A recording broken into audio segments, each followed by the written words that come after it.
folks, and welcome back to our other sports as we are transitioning into winter sports instead of Friday night spotlight. We are now moving into Pinal prep spotlight, and we are just kind of giving you guys our predictions for the girls basketball season this year.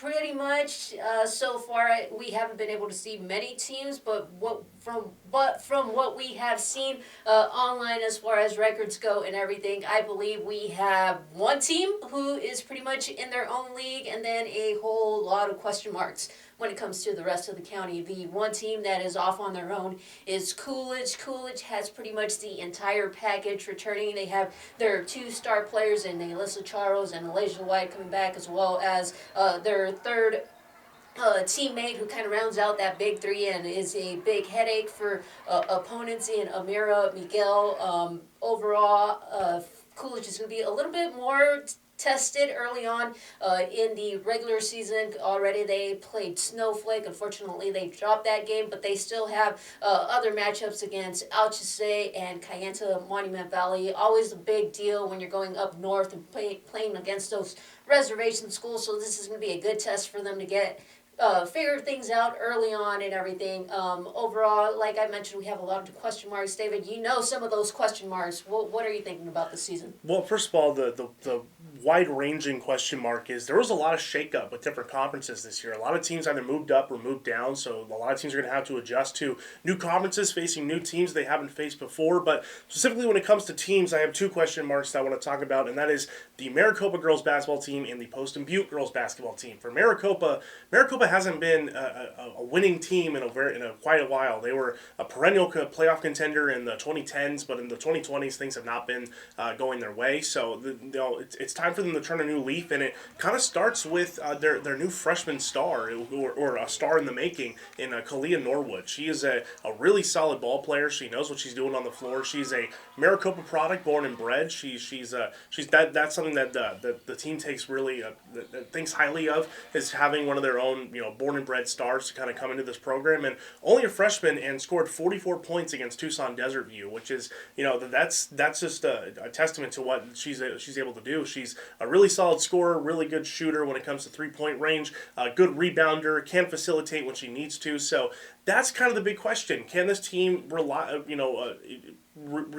on her as much as they hope for, especially with a freshman, and kind of getting those reps early now could really prove to be something. I don't know if they're going to be able to compete this year, just because you can't just rely on one player. You have to have an entire team, and but it's a step in the right direction, and that's been what Maricopa's been looking for, a step in the right direction, and Norwood brings that next step.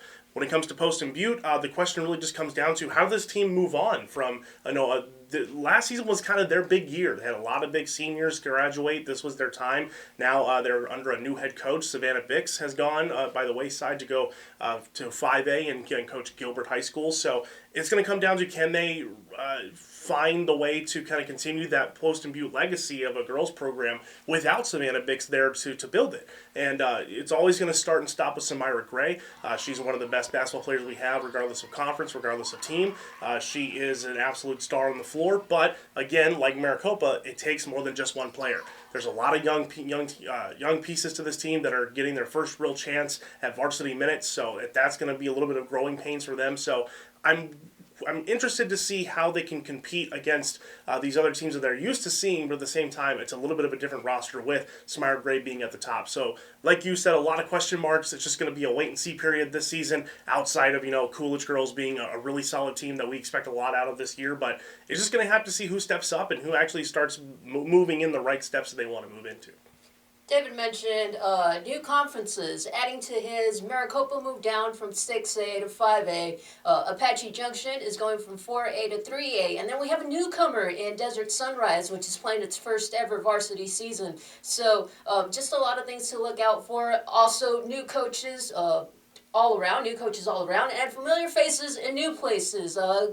we got to talk about Florence real briefly here. Always kind of a perennial playoff team for us on both sides. I don't really see that happening for the girls this year. They are under a new head coach, as former head coach Todd Nelson. He has moved over to Santan Foothills because there was an opening at Santan Foothills because that head coach moved over to Vista Grande. Antonio Hurd has taken over the Spartans program, which is moving up to 5A. But going back to Florence, Rick Farley has taken over for the Gophers, and they have a very young team. Gone are all of these big playmakers that we've grown accustomed to watching and seeing in like Elena Jimenez, Keely Scarborough. They have all graduated, so fresh talent coming in. We'll have to wait and see just how everything kind of meshes for this Gophers team, and if they can kind of figure out a way to just scrap some wins around and build up that confidence and that experience for what this Florence team is most known for in making those playoff runs. Like David mentioned, we just have a lot of question marks, and we're going to have to wait and see how, I guess we call it, the second half of the season turns out, which starts up in January when regional play and all that jazz starts back up. As always, check out Pinal Central as we are going through many, many, many season previews as we try to bring you guys as much coverage on all of these teams. And check us out next week when we talk about the boys.